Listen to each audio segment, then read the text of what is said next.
મહેસાણા જિલ્લાના વિજાપુરના અભરામપુરામાં આજે એસપીજી દ્વારા જનજાગૃતિ અભિયાન કાર્યક્રમનું આયોજન કરવામાં આવ્યું। સરદાર પટેલ સેવા દળના નેતૃત્વમાં આયોજિત આ કાર્યક્રમમાં ભાગેડુ લગ્ન અટકાવવા અને લગ્ન નોંધણીના કાયદામાં સુધારા કરવાની માંગ ઉઠાવવામાં આવી। સરકાર વહેલી તકે લગ્ન નોંધણી અને મૈત્રી કરાર જેવા કાયદામાં ફેરફાર કરી મૈત્રી કરારનો કાયદો રદ કરે તેવી માંગણી કરવામાં આવી છે। સરદાર પટેલ સેવા દળ દ્વારા મુખ્યમંત્રી સમક્ષ કુલ 5 મહત્વપૂર્ણ માંગણીઓ રજૂ કરવામાં આવી છે।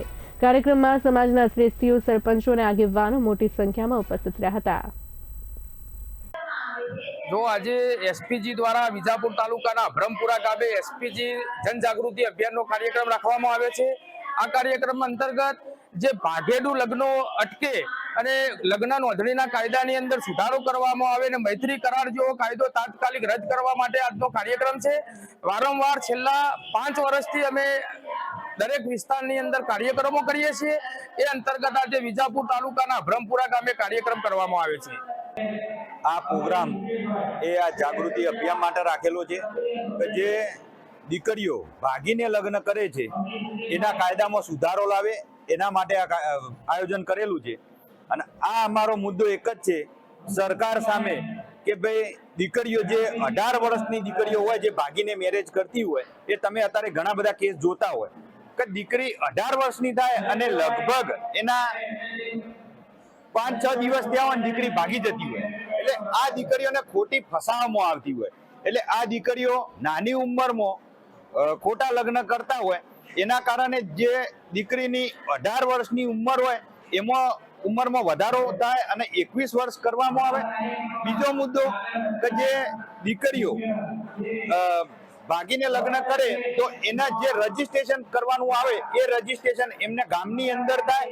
અને ત્રીજો મુદ્દો કે જે લોહીનો સંબંધ જે મા બાપની સહી ફરજિયાત કરવી। અને ચોથો મુદ્દો અને કડક મુદ્દો કે ભાઈ આ તો તાત્કાલિક રદ થવો જોઈએ કે જે મૈત્રી કરાર કાયદો ખરો ને એના અંદર એવું હોય કે જેને મેરેજ કરેલા હોય એમના દીકરા દીકરી નાના હોય એ પણ એની માં એ દીકરાઓને મૂકીને જતી રહેતી હોય તો આ મૈત્રી કરાર જેવો કાયદો તાત્કાલિક ધોરણે રદ થાય એવી અમે સરકાર પાસે માંગણી કરીએ।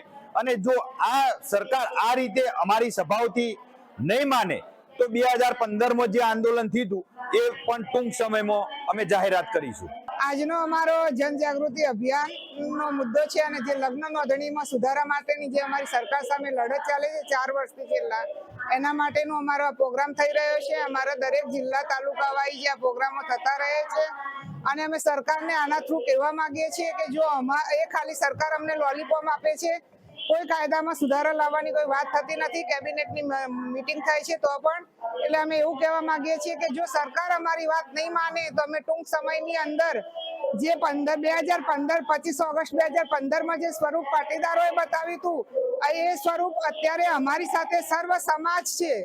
એ વખતે ખાલી પાટીદાર સમાજ જ હતો પણ આ વખતે અમારી સાથે સર્વ સમાજ છે। સર્વ સમાજની બેન દીકરીઓનો આ મુદ્દો છે તો ટૂંક સમયમાં અમે અમારું આંદોલનનું સ્વરૂપ પણ બતાવીશું, વિધાનસભા પણ ઘેરીશું।